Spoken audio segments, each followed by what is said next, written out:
Hi, you're listening to the My Body, My Story podcast. I think it's acceptance of the changes that's happening in your body. You have to accept that no matter what you do, like for my example, I do exercise and everything, nothing changes. This is the 45 over 45 chapter where we celebrate rule breakers and role models, the women who inspire us to live life our way and to show their sensuality, beauty, soul, and true essence. Here, we talk about what it's like to be 45 plus, adjusting to the changes that come with time, and we listen to the stories of our participants. If you have an interesting story, we'd love for you to participate. You can email us at info@alexandrawalker.com. That's Alexandra spelt with a K-S. Or visit our website, alexandrawalker.com. Hi everyone, and welcome to My Body, My Story project. And today with us in the studio, Maryann. And while she's sitting in the makeup chair and Chitra is doing makeup for her, I'll be asking her a few questions. Hi Maryann. Hello, how are you? Good, thank you. Welcome to the project. Thank you. And tell us 10 facts about yourself. Well, I'm 52 years old. I just became a grandmother, which is exciting. I have 4 kids. I've been married for 24 years, and in 2016, my husband of 24 years told me he's fallen out of love for me. So 3 attempted suicides after that. I get to think that life is worth living. I found another man.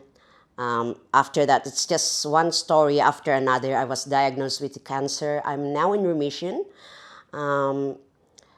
I love crocheting in my spare time, and I make dresses. I sell them in Facebook, in my website sometimes. Oh, what is your website? So if someone wants It's dollarsvalue.com.au, and in the handmade section over there, you'll see I crochet even bra that girls wear to festivals. Wow, that's cool. Bags, and dresses mostly. I don't know how to make toys, crocheted toys. That's one thing I don't know. What else do you want It's to know like an area about for me? your development. It seems like it because since my kids were little, I've been working in an office environment. But when I met this new man in my life, I have to go down South Regional, and there's no jobs available there for me. And what I did, I opened a variety shop. So I have, at the moment, 4 years been running this variety shop in Kalala Bay in the South Coast. And in my spare time, when it's not very busy, that's what I do, I crochet. Were you born in Australia?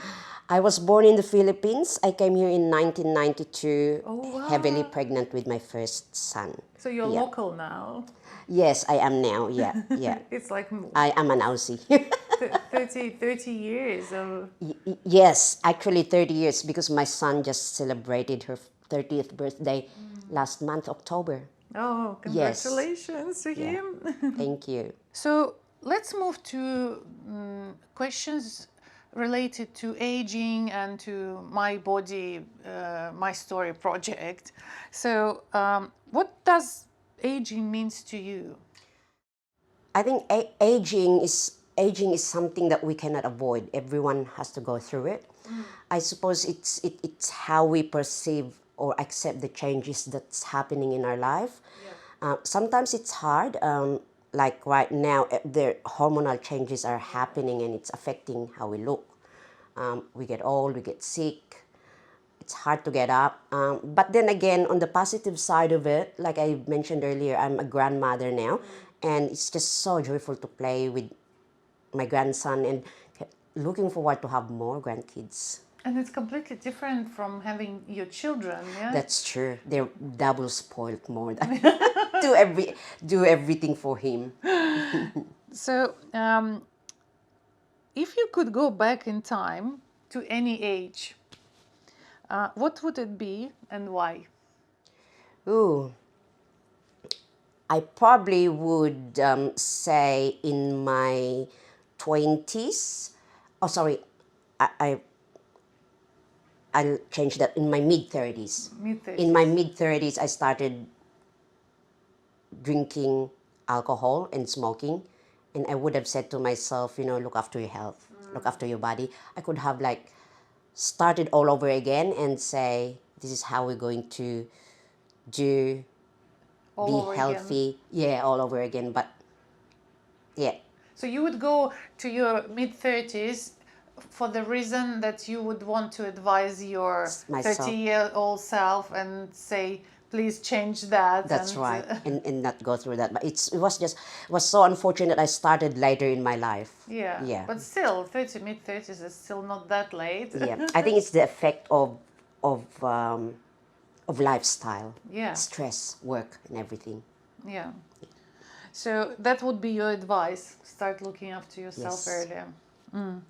And if your body could talk, what do you think it would ask you or tell you? Oh, that's funny. I think that if my body could talk, I think that my menopausal belly might tell me to do more exercises to flatten it. Because for whatever reason, all the fat's just going through my stomach. Nowhere else in my body but through my stomach. But yeah, I think it would tell me to do more exercise and yeah. Take care of Take care. Just I mean, like Maryann, take yeah, care of we're me. you're getting old now. Yeah. So, what do you think are the main causes of body image issues? Main causes of body image issues. I would think not just for the over 45, because any age, I've yeah. experienced when I was younger that it's peer pressure. When you see someone skinny and athletic and you would wish you'd be like them, and it does affect your self-confidence. Growing old, I've tried as much as I can to flatten my stomach, like I said, and not. So it's just these strange fats just coming, my legs, my thighs, my stomach, my arms. It does. It's kind of affecting it. Yeah. That's why when I saw the project, I was like, I want to see myself at this age, exactly how I look like now. Because you never know, as I grow older later on, or maybe in 5 years' time, I might get back to being athletic again, or I don't know, I'm old already. Yeah. But yeah, I want it to be just me. Yeah, we tend to Yeah. criticize ourselves in any age. I bet that even in 5 or 10 years, we will find something to criticize about ourselves. Yeah, I think so too. So, but if we feel sometimes those insecurities, so how do you overcome these body related insecurities? So what's your go-to when you look in the mirror and say, oh, I don't like what I see? Yeah. So how you overcome that? How you go back to positive I think it's mindset?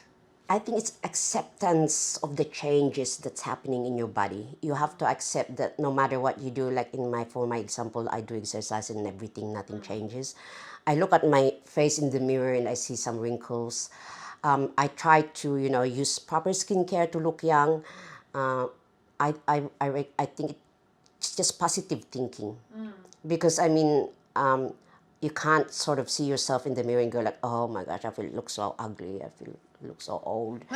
Which we do sometimes, I do. But then I go, hey, you know what? Yeah. It's another day. I'm going to go out there, put my lipstick on.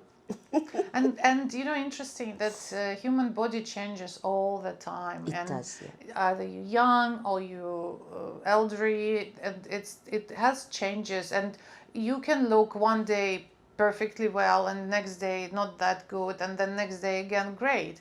So Yes. I think you're right saying that learning to accept, of course, taking basic care of yourself is important. Yeah, that's true too. And also learning to accept, okay, today it is what it is, Yeah. and I'll try my best, but I will not punish myself for That's right. force of nature. Yeah, that's correct. So how do you think negative body image affects relationships? Do you think that if a person has this negative body image of herself, it can cause problems in the relationship with partners, with children, with friends? From experience and seeing friends that I know, I think it's more to the person herself. If she's thinking that, oh, I'm fat, I'm ugly, I don't look good for my partner. Because sometimes what happens when I complain things like that, my husband, who is my current husband now, would say, you're beautiful. So I don't think it affects the relationship. It's just how that person feeling. It's what's causing that problem in the relationship. If you have a very supportive husband who will say, you're beautiful, that's great. But if you have someone who say, oh yeah, you're ugly, go to the hairdresser and have your hair done or something like that, I think that's it. There will still be negativity, I think, in a relationship. It will affect it, but it won't be Only from coming perfect. from your That's own right. perception. So it's how you work it out. Yeah. So you believe that if a person, your partner, loves you, it doesn't mean how you. I mean, like I told you, I lived here, I work in the city, and then I moved down south, and over there, I don't care what I look. Look what I'm wearing now. No, actually nobody sees I you, don't but look- I have to tell you, but, you look very fashiony. Like I said, my husband always admire me and always say I'm beautiful, and yeah, it's totally. I think it's the environment where you live in, lifestyle, friends that you mingle about. Even friends could make you feel very bad about yourself. Oh, good. Yeah. Do you have ways to bring yourself into the body shape you want? And if so, how have it changed with age? For example, if you see you're not happy with your body shape and that's my go-to, I'll do this 1, 2, 3, and it goes back. And was it the same when you were younger? When I was younger, I'm very conscious. I was really very well, smaller size than what I am now. And I do have goals, Pilates. I never go to the gym. I find gym to be a waste of money for me. But I do exercise, push up. That's when I was younger. I was doing more exercises. And as I grow older, I find that the exercises don't help much. So I tried tablets, all those shakes that they were making, but just doesn't do Doesn't any good work. to me. And when I got sick, I had cancer, and the medication that I'm taking is affecting my hormone imbalance. And that's when my menopausal belly has just gotten even bigger. I sort of given up because thinking that, I'm still on cancer blocking tablet, which is affecting it. I don't work as much as I should do, but when I have the motivation, I still go there and go for a walk and do exercises. But Just to keep it healthy. that's right. But otherwise, it's I'm not working as hard as I used to when I was younger. It's like now it's just I'm 50 now. I'm over 50. Do you understand it right that in a younger age you are more concentrated on the look of your body? Yes. And now when the health issue comes and your aging comes, you're more concentrated on The keeping health. your body healthy. Yeah, that's or right. Correct. maintaining it at like a status quo. Yeah, Yes. Yeah, that's right. So now I've never taken multivitamins before. Yeah. I'm taking them every day now since I got sick. Yeah. Because yes, you So never how know long what you've been in? happens. Are you in a remission stage? Yes. So 2 years ago, I had the cancer. I had chemotherapy. I went radiation. They removed the lump, and I'm still on. Yeah, I'm in remission now. Everything's clear. I just went to my second year checkup. However, they mentioned that my cells are very susceptible to attracting cancer cells. That's got to do with my hormones. So I'm in these tablets for another 3 years every day. Okay, Yeah. well, let's hope that everything works well and the health, your health will improve and Thank you. will be on a stable, good level. Yes. The main thing is there's no more traces of cancer, and the mammogram showed all clear, Yeah. which is good. Yeah. So, and my last question, I love it. If you have any favorite saying or thought or quote about being a woman, Ooh. Oh. or maybe I would what like- you think about being a woman. What is About it? being a woman, I think being a woman, we are superstars. I agree That's with the only thing, you. only because I'm a mother, so I sort of went like that. We're superstars. We tackle everything. Yeah. We're the Mother Earth. Thank you, Maryann. Thank you very much for such a great podcast interview. I hope you will enjoy the rest of the day and your photo shoot. And welcome to the project again. Thanks, Alexandra. Thank you. If you have an interesting story, we'd love for you to participate. You can email us at info@alexandrawalker.com. That's Alexandra spelt with a KS. Or visit our website, alexandrawalker.com.